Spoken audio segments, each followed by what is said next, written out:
Pois bem, irmãos, iremos dar sequência ao nosso estudo.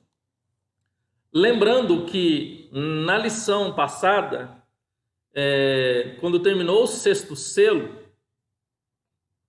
eu apresentei um slide, e esse slide, ele falava sétimo selo, capítulo 8. Como nós estamos fazendo o estudo do Apocalipse por capítulos, então nós hoje vamos estudar o capítulo 7. Há um interregno, há uma explicação entre o sexto selo e o sétimo selo. E hoje, então, nós vamos nos deter nessa explicação, neste acontecimento que nos relata o sexto selo. Lembrando aos irmãos que o pensamento hebraico nas escrituras sagradas ela é bem evidente. O povo hebreu, eles sempre ensinaram através das histórias repetidas. Então, o livro de Apocalipse não é diferente desse hebraísmo. O livro de Apocalipse nós não podemos ler de maneira cronológica, um acontecimento cronológico, mas o livro de Apocalipse ele é cíclico.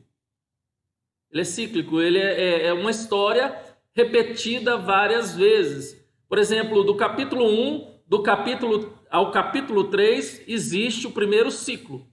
A história sendo contada numa perspectiva, a perspectiva da igreja. Do capítulo 4 ao capítulo 7 é um outro ciclo, contando a outra perspectiva. Desculpa, enrolei aqui a língua. Outra perspectiva. E aí sucessivamente. A história em Apocalipse ela é repetida por 6 vezes. Então, se você ler de maneira cronológica, vocês vão notar que vai ter 6 fins. 6 fins. Então, não é assim. É a história sendo repetida, com perspectivas diferentes e detalhes diferentes. Então, nós estamos hoje concluindo o segundo ciclo. E o terceiro ciclo se inicia com o sétimo selo, tá bom? Então hoje nós vamos nos deter no capítulo 7. Alguém tem pergunta? Tá tranquilo? O som tá tranquilo?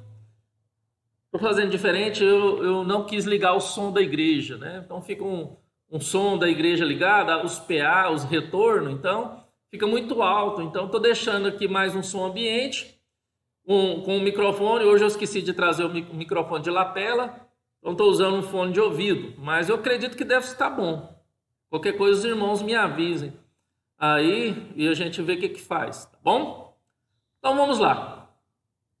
Vamos colocar aqui. Vocês estão percebendo aí já, né? Eu creio que já deve ter chegado aí o slide. Vamos seguir aqui. Então, estudo bíblico, revelação do Senhor Jesus Cristo, a sua igreja. Então, o propósito do livro de Apocalipse é consolar, confortar, encorajar, fortalecer a igreja do Senhor Jesus Cristo. O Senhor Jesus Cristo se revelou a João na ilha de Patmos. Ele era um prisioneiro de Roma na ilha de Patmos, uma ilha que tinha uma grande mina de carvão. Ele estava ali como prisioneiro, e ali ele teve uma revelação. O Senhor Jesus Cristo revelou para ele, tudo que iria acontecer, tudo que aconteceu desde a ascensão do Senhor Jesus Cristo, a sua subida aos céus, até a sua segunda vinda.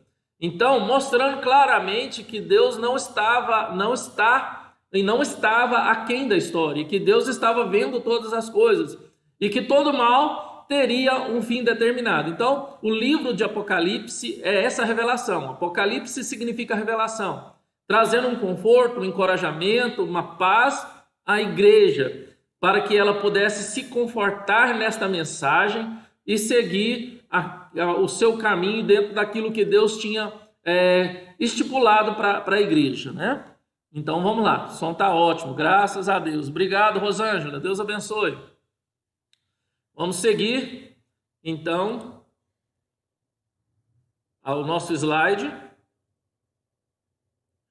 Então, o tema da aula de hoje, o glorioso futuro da igreja. Hoje nós encerramos o segundo ciclo. O primeiro ciclo foi do capítulo 1 ao capítulo 3. O segundo ciclo do capítulo 4 ao capítulo 7. Hoje nós encerramos o segundo ciclo de Apocalipse.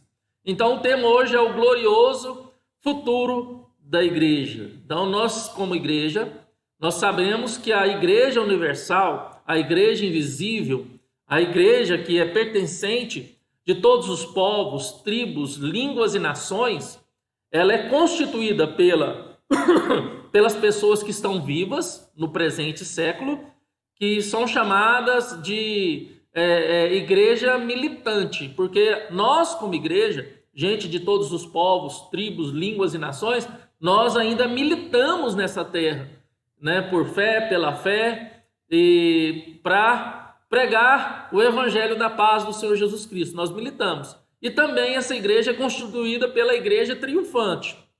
A igreja triunfante são aqueles irmãos que já partiram e estão no Senhor, estão no descanso do Senhor, estão esperando agora a segunda vinda do Senhor Jesus Cristo. Então, a igreja universal, a igreja invisível, a igreja do Senhor Jesus Cristo, ela é constituída daqueles irmãos que já morreram em Cristo e estão na glória, e por nós que ainda estamos vivos. Então, a igreja militante e a igreja triunfante, tá bom? São nomenclaturas teológicas, mas é preciso falar e eu explico para vocês, e os irmãos já devem ter compreendido. Qualquer dúvida, pode então me perguntar, tá? Obrigado, irmã Terezinha, obrigado pelo feedback aí. Deus abençoe. Vamos seguir então, o tema glorioso futuro da igreja. Considerações introdutórias. É necessário sempre a gente fazer essas considerações introdutórias em cada capítulo. E como hoje nós vamos entender o capítulo 7, é importante nós entendermos algumas coisas. Este capítulo é a mesma cena do capítulo 6. O capítulo 6, ele trata dos 4 cavaleiros. E o capítulo 7, ele traz a sua ênfase nos 4 ventos. Nos 4 ventos. Então, ele é uma sequência do capítulo 6, logicamente, né? Mas onde Jesus revela a João os 4 ventos. Então, trazem o juízo aqui. São os ventos e não os cavaleiros. Então, são da onde nós vamos começar, aonde se começa essa missão destrutiva, ou missão, melhor dizendo assim, de transformação daquilo que foi danificado pela queda e agora vai ser restaurado por Deus. Então, o fato de serem 4 anjos nos 4 cantos da terra, assegurar os 4 ventos da terra que nós vamos perceber nesse capítulo, indica que o juízo vai desabar e esse juízo é universal. Então, quando se fala 4 cantos da terra, mostra-se um juízo universal. Depois eu quero mostrar isso para você mais direito quando nós formos caminhando pelo estudo bíblico. Então, onde ninguém escapará desse juízo. Então, o controle divino sobre os cavaleiros e os ventos asseguram que a igreja será selada e ficará segura antes que os cavaleiros avancem. A destruição desabará sobre o mundo, mas a igreja, ela foi feita indestrutível. Tá bom, irmãos? Vamos seguir então. Essa é uma nova perspectiva da mesma visão do capítulo 6, tá? E qual que é aqui nós vamos ver a proteção de Deus. Vamos lá. Então Deus faz distinção entre o seu povo e os ímpios. Eu quero esclarecer mais uma vez entre aqueles que amam a Deus e entre aqueles que odeiam a Deus. Deus faz distinção daqueles que amam, temem e respeitam a Deus, daqueles que são de Deus, eles amam, temem e respeitam a Deus, e daqueles que têm o seu ódio declarado por Deus, daqueles que zombam de Deus e das coisas de Deus. Então, esses são chamados de ímpios, tá bom? Então, a destruição não pode dar a sua largada antes dos remidos serem selados. Os selados não precisam temer o juízo de Deus. O castigo que deveria cair sobre nós, caiu sobre Jesus na cruz. O selo tem 3 significados. Nós vamos a entender esse significado, porque não tem como no decorrer do estudo. Então, o selo tem... Eu até falei isso no outro capítulo, mas quero lembrar os irmãos. O selo tem o significado de proteção. Ninguém pode violar o que foi selado. Foi assim no túmulo de Jesus, quando foi selado. Então, quando colocaram o corpo de Jesus na tumba, quando colocaram o corpo de Jesus lá para ser sepultado, o Império Romano, o imperador selou a pedra para que ninguém rompesse e roubasse o corpo de Jesus. Então, ainda colocou 2 guardas, extremamente armados, de prontidão. Então, todos temiam a questão, principalmente um selo de um imperador, de um rei. Se ele fosse quebrado, a pessoa pagaria com a própria vida, e os soldados também. Então, há uma questão muito forte nessa questão do selo. O selo também indica significado de propriedade. Então, na antiguidade, os escravos podiam ser selados pelo seu proprietário. E essa marca escrita neles, quem violava esse escravo atacava o seu próprio dono. Quem violava o escravo era a violação do seu próprio dono. Então, o selo nos dá a garantia de que somos propriedades de Deus. Nós somos propriedades de Deus. Espera aí, irmãos, deixa eu só tirar essa... Estou sentindo calor. Amanhece muito frio, depois esquenta. Vamos lá. E o selo significava genuinidade, ou que aquilo era de fato algo não falsificado. O que está selado não pode ser adulterado, é genuíno. E a gente vê isso que nós falamos em Mateus 27, 66, em Efésios 1:13 e Esther 3:12. Então, se você quiser anotar, leia Mateus 27, 66, Efésios 1:13 e Esther 3:12. Bom? Então, vamos lá. O terceiro aspecto das considerações introdutórias, o livramento de Deus. Isso significa, irmãos, que Deus ele livra o seu povo na tribulação e não da tribulação. Quando olhamos para o verso 14, nós vamos perceber isso. Todos os textos que tratam da segunda vinda de Cristo mostram que a igreja não será arrebatada secretamente antes da tribulação. Ela será poupada e não da tribulação.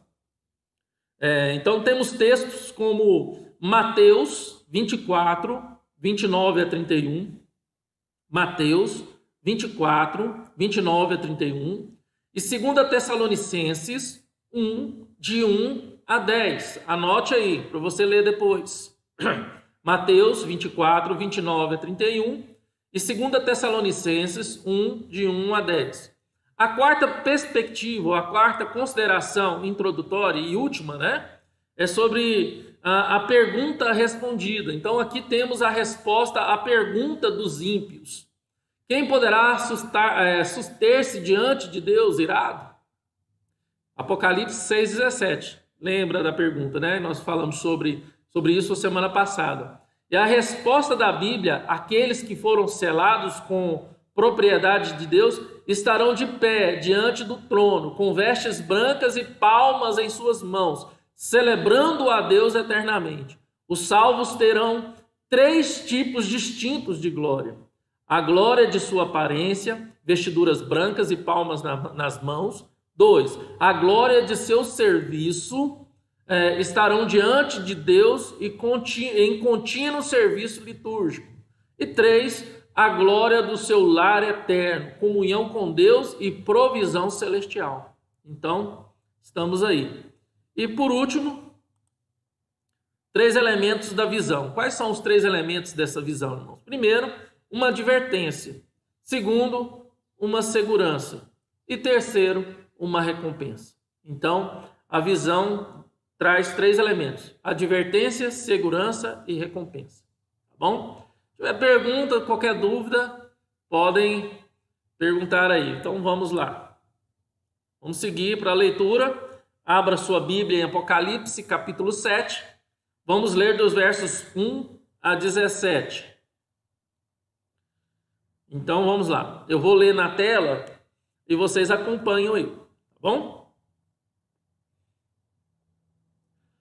Depois disso, vi 4 anjos em pé, nos 4 cantos da terra, conservando seguro os 4 ventos da terra, para que nenhum vento soprasse sobre a terra, nem sobre o mar, nem sobre árvore alguma. Vi outro anjo que subia do nascente do sol, tendo o selo do Deus vivo, e clamou em grande voz aos 4 anjos, aqueles aos quais fora dado fazer dano à terra e ao mar, dizendo: não danifiqueis nem a terra, nem o mar, nem as árvores, até selarmos na fronte os servos do nosso Deus. Então ouvi o número dos que foram selados, que eram 144.000, de todas as tribos dos filhos de Israel. Da tribo de Judá, que foram selados 12.000. Da tribo de Ruben, 12.000. Da tribo de Gade, 12.000. Da tribo de Aser, 12.000. Da tribo de Naftali, 12.000. Da tribo de Manassés, 12.000. Da tribo de Simeão, 12.000. Da tribo de Levi, 12.000. Da tribo de Isacar, 12.000. Da tribo de Zebulon, 12.000. Da tribo de José, 12.000. Da tribo de Benjamim foram selados 12.000. Vamos lá. Depois dessas coisas, vi e eis grande multidão que ninguém podia enumerar, de todas as nações, tribos, povos e línguas, e em pé diante do trono e diante do Cordeiro, vestidos de vestiduras brancas, com palmas nas mãos, e clamavam em grande voz, dizendo: ao nosso Cordeiro, ao nosso Deus, que se assenta no trono, e ao Cordeiro pertence a salvação. Todos os anjos estavam de pé, rodeando o trono, os anciões e os 4 seres viventes. E ante o trono se prostraram sobre o seu rosto e adoraram a Deus, dizendo: amém, o louvor e a glória e a sabedoria e as ações de graças e a honra e o poder e a força sejam ao nosso Deus pelos séculos dos séculos. Amém. Um dos anciãos tomou a palavra dizendo: estes que se vestem de vestiduras brancas, quem são e de onde vieram? Respondi-lhe: meu senhor, tu sabes. Ele então me disse: são estes o que vêm da grande tribulação. Lavaram suas vestiduras e as alvejaram no sangue do Cordeiro. Razão porque se acham diante do trono do trono de Deus, e o servem de dia e de noite no seu santuário. E aquele que se assenta no trono estenderá sobre eles o seu tabernáculo. Jamais terão fome, nunca mais terão sede, não cairá sobre eles o sol, nem ardor algum, pois o Cordeiro que se encontra no meio do trono os apacentará e os guiará para as fontes de água da vida. E Deus lhe enxugará dos olhos toda a lágrima. Vamos seguir. Vamos lá. Agora nós vamos falar sobre os 4 ventos e os anjos. verso de 1 a 3. Voltar. Pronto. Depois do rompimento do sexto selo, como eu expliquei, agora no capítulo 7, nós vamos ver os 4 ventos e os anjos. Então, antes do sétimo selo, acontece um interlúdio. E este interlúdio, João tem a visão e vê a terra como uma grande superfície quadrada, com um anjo em cada um dos 4 cantos. Eles estão conservando seguros os 4 ventos da terra, para que nenhum vento soprasse sobre a terra, nem sobre o mar, nem sobre árvore alguma. Esses anjos têm o poder para prejudicar a terra, mar e árvores, provavelmente deixando soltos os 4 ventos. Os 4 anjos, porque controlam os ventos dos 4 pontos cardeais, norte, sul, leste e oeste, que estão preparados, mas freados para não destruir a terra. Os 4 anjos estão segurando os ventos do juízo de Deus, irmãos. Mas João viu outro anjo que subia do nascente do sol, ou seja, do oriente, em direção à Palestina, que tinha o selo de Deus vivo. E ele gritou aos 4 anjos que não danificassem a terra, até selar na fronte os servos do nosso Deus. Neste começo, então, do 7º capítulo, irmãos, após a abertura do 6º selo, parece que tudo está pronto para a execução do juízo de Deus sobre o mundo. E por que teve que ter esse interlúdio? Por que teve, então, esse interregno, essa pausa? Por que teve? Então, o que acontece nesse interlúdio? Então, é isso que nós vamos responder nessa aula de hoje, tá bom? Então, nós temos agora a cena de 4 anjos, e esses 4 anjos conservando, esses 4 anjos, deixa eu voltar aqui, isso. Esses 4 anjos conservando seguro a terra, o juízo de Deus, a terra contra o juízo de Deus.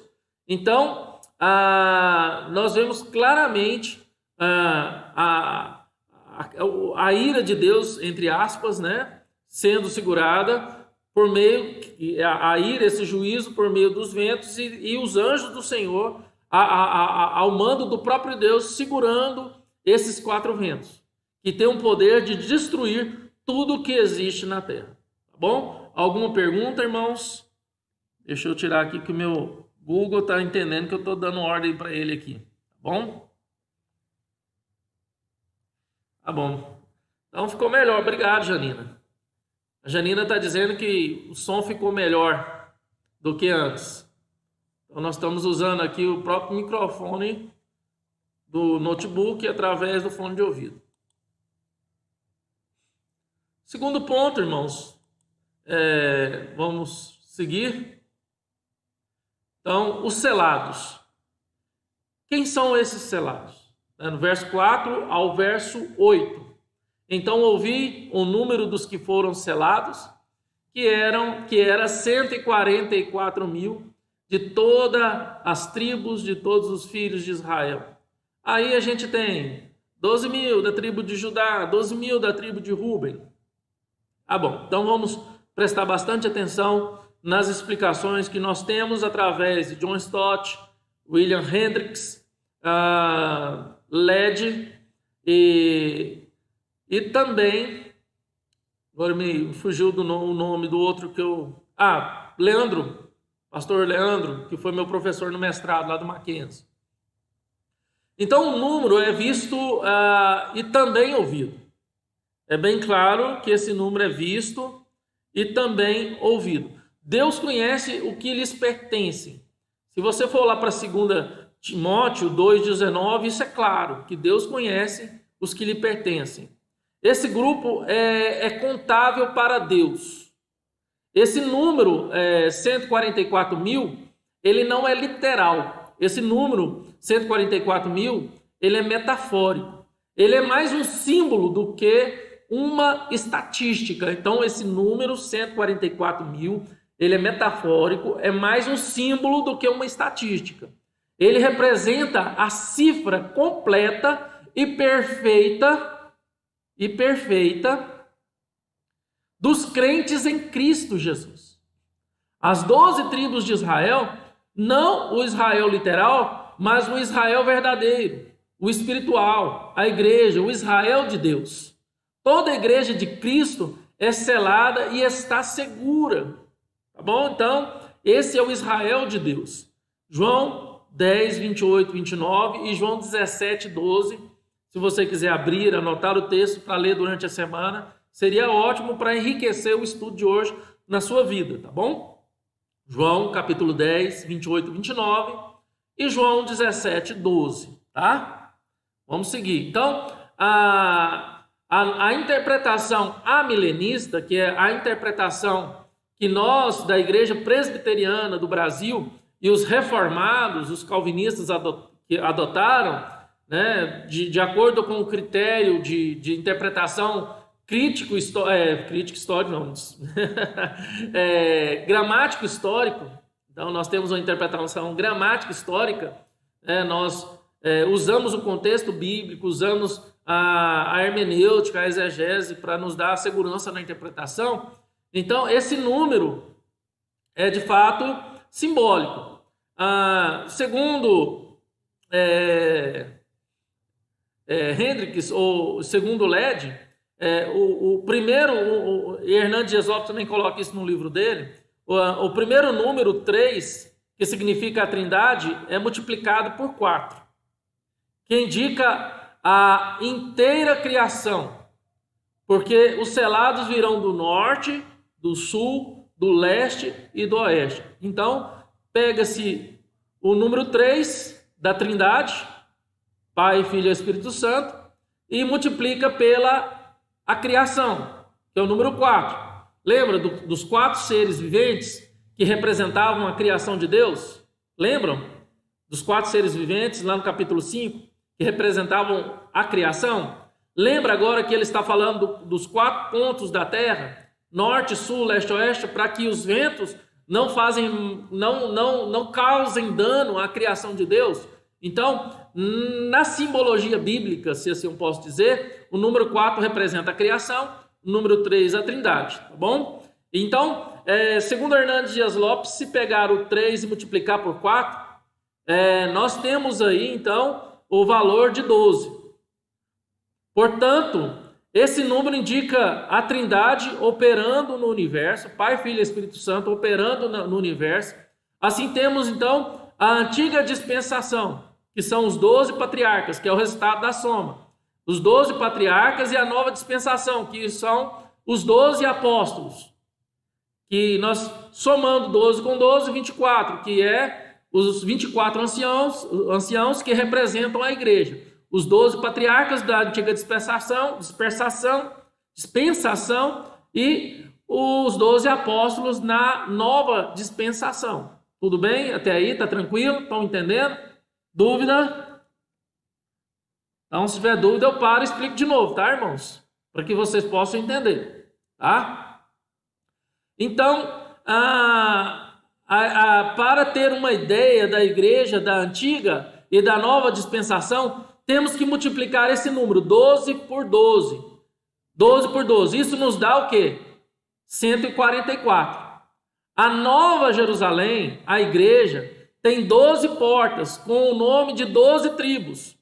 E os 12 fundamentos com o nome dos 12 apóstolos. Está lá em Apocalipse capítulo 21, de 9 a 14. Lá fala de 12 portas, 12 tribos, 12 fundamentos, 12 apóstolos. Tá bom, irmãos? Então, lemos também que a altura do muro é de 144 côvados. Lembra? Lá quando você leu Apocalipse 21, lá está falando isso. A altura do côvado, 144 no muro da Nova Jerusalém, 144 côvados. Apocalipse 21, 17, tá? Qualquer coisa, paramos aqui. Com o objetivo, então, de acentuar o fato de que 144 mil significa não uma pequena parte da igreja, senão a igreja militante inteira. Este número é multiplicado por 1000. E é 10 vezes 10 vezes 10, que indica um cubo perfeito. Inteireza reduplicada. De acordo com Apocalipse 21:16, os 144 mil selados das 12 tribos de Israel, literal, simbolizam o Israel espiritual, a igreja de Deus na face da terra. Então, esses 144 mil, irmãos, nunca esqueçam disso. Esse 144 mil, mais do que um número, não é um número de estatística, mas é um número simbólico que aponta para a igreja na face da terra, que é formada de gente de todos os povos, tribos, línguas e nações. A igreja que é constituída pelos aqueles que já morreram, estão em Cristo, triunfantes, e aqueles que estão vivos ainda, que fazem parte da igreja militante. Tá bom? Os 144 mil é a igreja do Senhor Jesus Cristo. Tudo bem? Vamos seguir então. Dúvidas, perguntas? Se tiver alguma pergunta, vocês podem colocar aí no chat. Então vamos lá.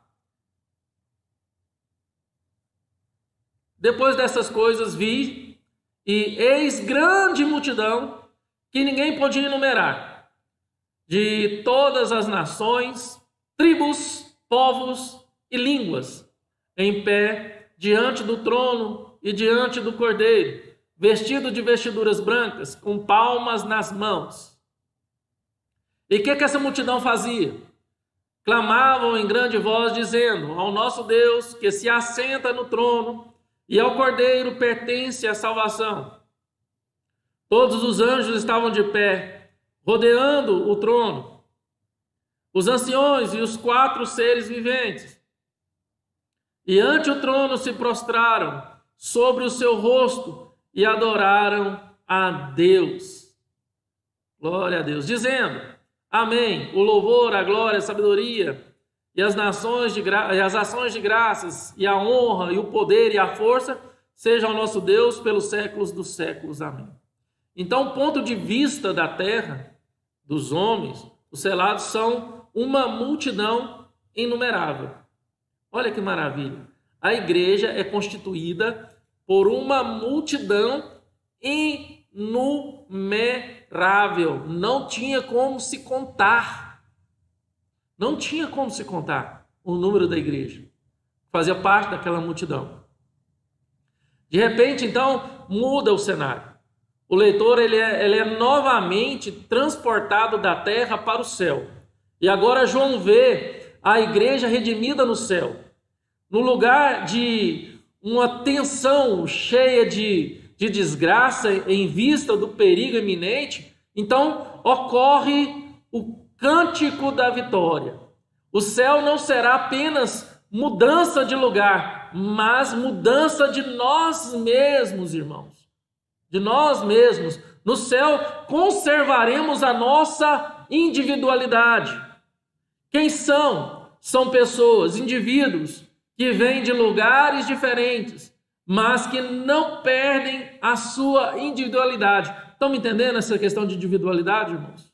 Não tem nada a ver com egoísmo, né? Ou com a falta de ser comum, ou pertencer a uma comunidade.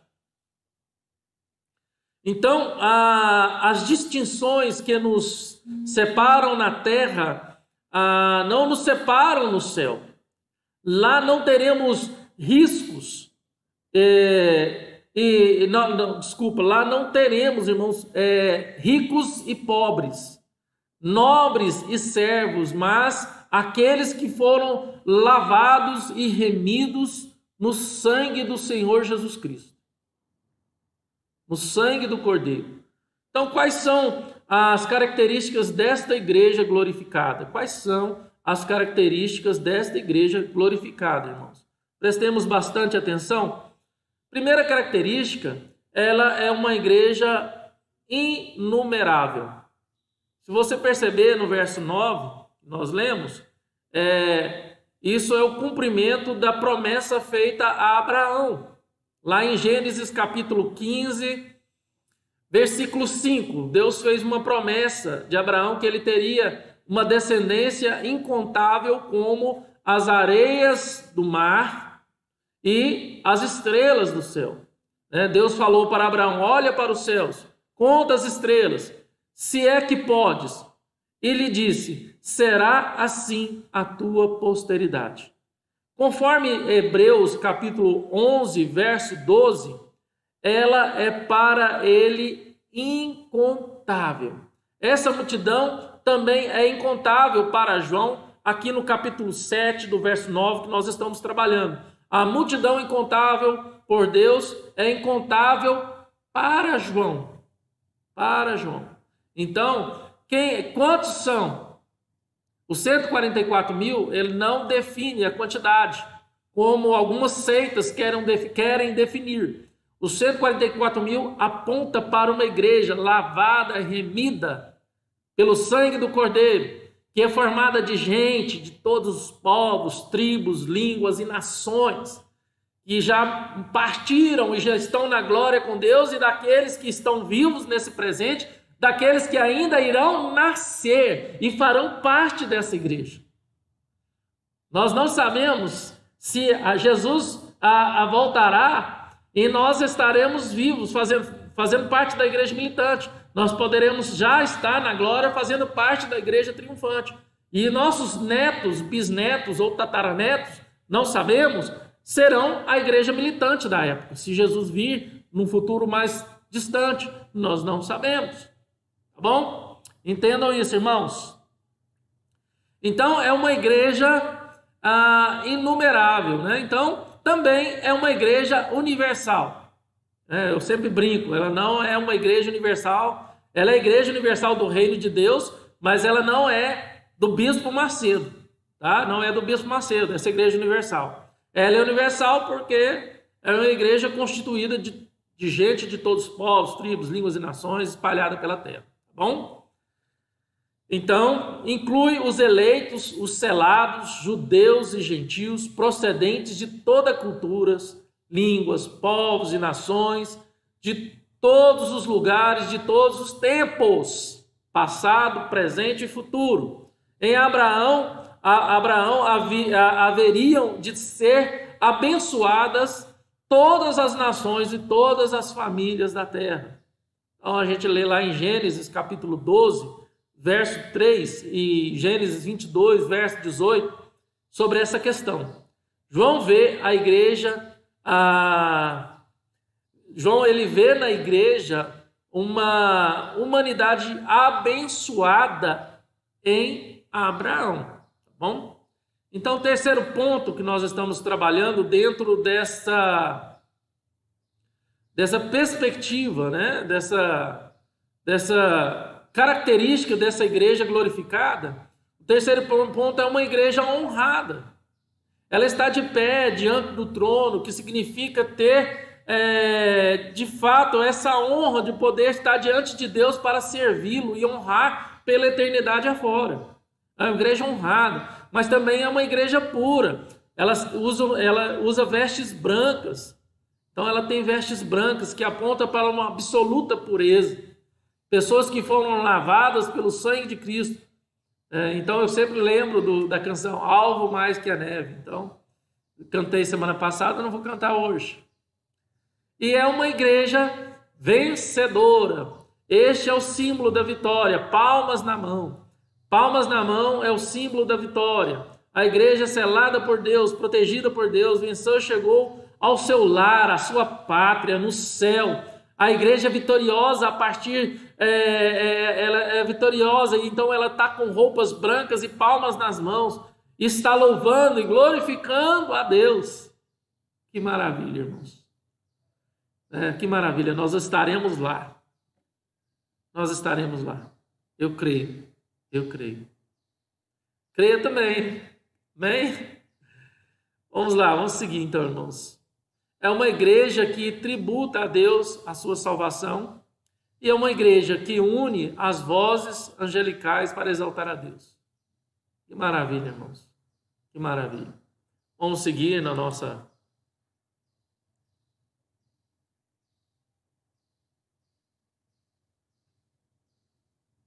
Deixa eu voltar aqui. A igreja glorificada, os anciões. A igreja glorificada. Ótimo, então vamos lá. Um dos anciões tomou a palavra dizendo: estes que se vestem de vestiduras brancas, quem são? E de onde vieram? Respondi-lhe: meu senhor, tu o sabes. Ele então me disse: são estes que vêm da grande tribulação, lavaram suas vestiduras e as alvejaram no sangue do Cordeiro.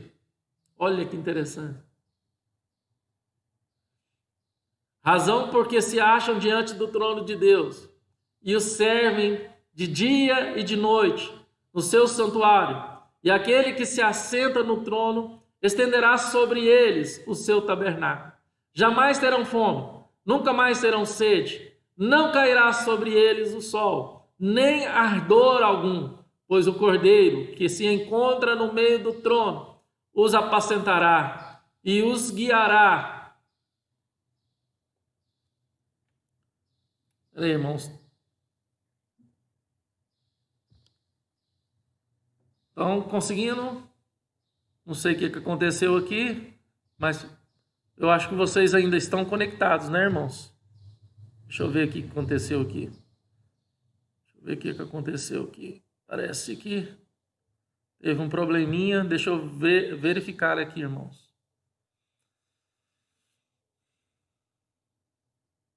Ah, tá certo. Não caiu para vocês aí não, né? Tá tranquilo, irmãos? Não, oi, se caiu a internet aqui, para vocês caiu aí também, tá? Mas me dá um feedback aí do que aconteceu com vocês, se tá tudo tranquilo aí. Agora nós vamos entender do verso 13 ao 17. Ah, tá bom, né? Obrigado, irmã Terezinha. Do verso 13 ao 17. Então, o que nós percebemos? A providência, a identidade e a missão eterna da igreja glorificada. Então, aqui nós vamos entender a procedência, a identidade e a missão da igreja glorificada, tá bom? Em relação à procedência, a igreja ela vem da grande tribulação. Essa ideia da grande tribulação, ela remonta lá em Daniel 12, capítulo 12, de verso 1. Então, é vista também em Mateus 24, de 21 a 22, e em 2 Tessalonicenses 2, de 3 a 4. E também em Apocalipse 13, de 7 a 15. Então, os crentes em todos os lugares, em todas as épocas, enfrentarão tribulações. Mas os crentes que viverem nesse tempo aqui, que nós estamos tratando, do fim, enfrentarão não apenas o começo das dores, mas também a grande tribulação. Tá bom, irmãos? A igreja ela não vai ser poupada da tribulação. Ela vai ser poupada na tribulação. Ela não vai ser tirada da tribulação, como algumas correntes escatológicas afirmam, né? Mas ela vai ser poupada na tribulação e não da tribulação, tá bom? A grande tribulação é caracterizada como um período de grande apostasia e também de manifestação do homem da iniquidade. Nesse tempo, o conflito secular entre Deus e Satanás estará no seu auge. Então, segundo Leandro Lima, ele fala que esse período de tribulação ou de grande tribulação, ela vai ser necessária para purificar a igreja.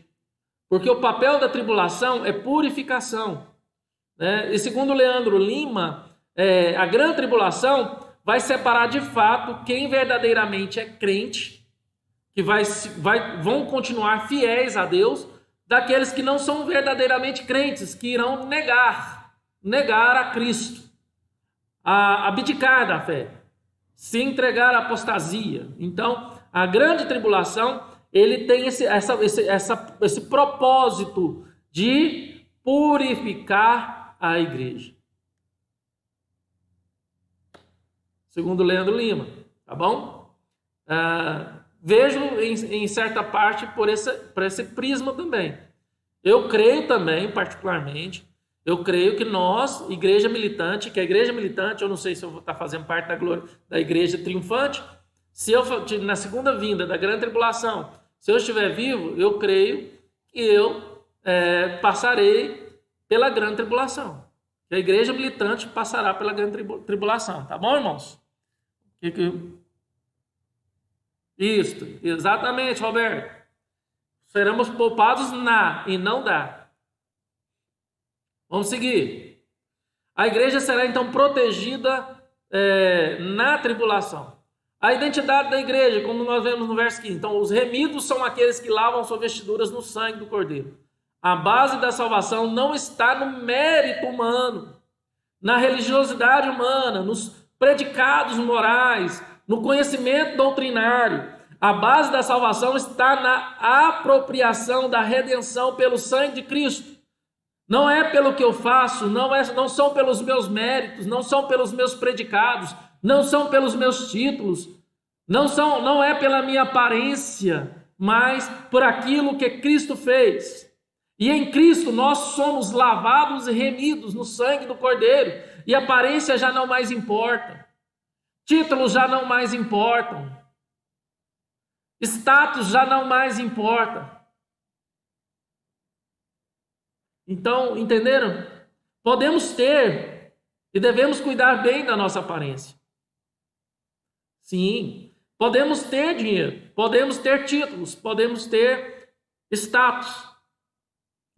Quando eu falo de status, eu lembro muito de um amigo meu, quando eu trabalhava com vendas, e ele era um bom palestrante, ele era palestrante assim a nível nacional. E morreu de infarto tem alguns anos, e ele falava que status é a pessoa que quer manter o status, é a pessoa que compra o que não precisa, com dinheiro que não tem, para agradar ou impressionar quem não gosta dele. Então, a pessoa que quer viver de status é que compra o que não precisa com dinheiro que não tem para agradar quem não gosta dele. Ele falava isso de uma maneira bem legal e engraçada, né? E o auditório ria disso.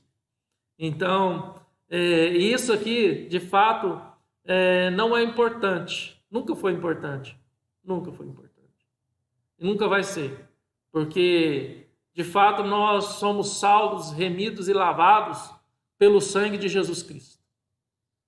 Não é pelo que nós somos, ou pelo que temos, ou pelo que fazemos, mas é pela obra de Jesus. É por isso que Paulo, quando pediu para Deus, Senhor, tira-me o espinho da carne, que me faz sofrer, me livra desse espinho, me livra desse sofrimento, Deus virou para Paulo, a minha graça te basta. Porque quando nós vemos a vida, vemos os sofrimentos, vemos as dificuldades, nessa perspectiva, irmãos, a graça de Deus nos fortalece, a graça de Deus nos alegra, a graça de Deus nos dá esperança, a graça de Deus nos enche de força. Que bênção, que bênção. Vamos seguir, irmãos. Vamos seguir. Então, vemos também a missão eterna da igreja. A missão eterna da igreja é adoração, comunhão e ausência completa de sofrimento. Deus enxugará dos olhos toda lágrima. Deus não deixará mais que o sol arde sobre a sua pele. Então a igreja prostrará diante do serviço litúrgico. Ela adorará a Deus de todo o coração. A alegria, irmãos, é uma alegria indivisível. É uma alegria ímpar, é uma alegria maravilhosa. Se hoje nós somos pautados, nós que estamos vivos, nós somos pautados pelos sentimentos do corpo, pela natureza do corpo. Nossas alegrias, nossas tristezas, elas são bastante condicionadas pelo nosso corpo. Os sentimentos que nós temos de alegria, de tristeza, de raiva, de ira, ou de desejos e outros são pautados pelo corpo. Mas lá nós seremos libertos da fragilidade do corpo. da escravidão da carne. Falei bem goiano agora, da escravidão da carne. Nós seremos libertos dessa escravidão. E nós sentiremos alegria verdadeira e pura. Gozo, prazer puro e verdadeiro. Maravilhoso, irmãos. E nosso prazer não vai estar em 70 virgens ao nosso dispor, como seitas pregam. O nosso prazer vai estar na adoração a Deus, na comunhão com Deus e com os nossos irmãos, e na ausência completa do sofrimento. Irmãos, dá até vontade de ir para lá agora. Que maravilha, né? Desfrutar disso. Vamos seguir. Deus tem um tempo oportuno, Deus tem um tempo determinado para todas as coisas. Todos os nossos dias estão contados e determinados por Deus, cada um deles. Então, cada um de nós vamos gozar isso aqui, vamos desfrutar disso aqui no tempo devido que Deus tem estipulado para cada um de nós. Bom? Vamos aguardar com esperança, com fé e com paciência. Vamos seguir, né, irmão? Então, nós teremos a presença completa de Deus e na plenitude dessa vida. Então, João ele lista 3 afirmações positivas do verso 17. Então, se você observar o verso 17, João ele afirma que o Cordeiro apacentará a igreja. Meus irmãos, nós seremos apacentados, cuidados por Cristo. O Cordeiro as guiará às fontes de água viva, e Deus lhe enxugará dos olhos toda lágrima. Gozam a felicidade mais perfeita. O Cordeiro agora é o seu pastor. O Cordeiro os guia à fonte e à fonte de Deus. O Cordeiro os traz de volta para Deus e para o paraíso. Então, ele enxugará dos nossos olhos toda lágrima. Ele tomará no colo e nos consolará para sempre. Que maravilha, irmãos, que maravilha. Vamos seguir. Aqui, infelizmente, eu esqueci de apagar. Qual que é a conclusão? O que aprendemos, então? Aprendemos, então, 4 verdades. Primeiro, eu acho que essa conclusão aqui não é a conclusão que eu quero dar. Primeiro, o capítulo 6, ele termina mostrando os terrores dos ímpios que serão enfrentados pelos ímpios no juízo. No capítulo 7, termina mostrando a glória, o consolo dos remidos junto com Deus. Tá bom? Olha que interessante, maravilhoso. Deus traz o juízo, mas Deus consola com o seu conforto. Enquanto os ímpios buscam a morte física e só encontram a segunda morte, a morte eterna, os remidos, mesmo enfrentando a morte física, eles desfrutam para sempre das bem-aventuranças da vida eterna. Que maravilha! Então, de forma que eu posso dizer, nós que amamos a Deus, nós que tememos a Deus, e nós que lutamos contra as nossas vaidades, as tendências pecaminosas, não porque nós somos fortes, mas por causa da graça do Senhor Jesus Cristo, nós, de fato, ansiamos e esperamos por este momento. Nós ansiamos e esperamos por este momento. Então, nós chegamos ao fim de mais um estudo, irmãos. Então, no domingo que vem, nós vamos estudar o capítulo 8 e é o 7º selo, tá bom? Agora sim nós vamos entrar no 7º selo. Então, que Deus abençoe.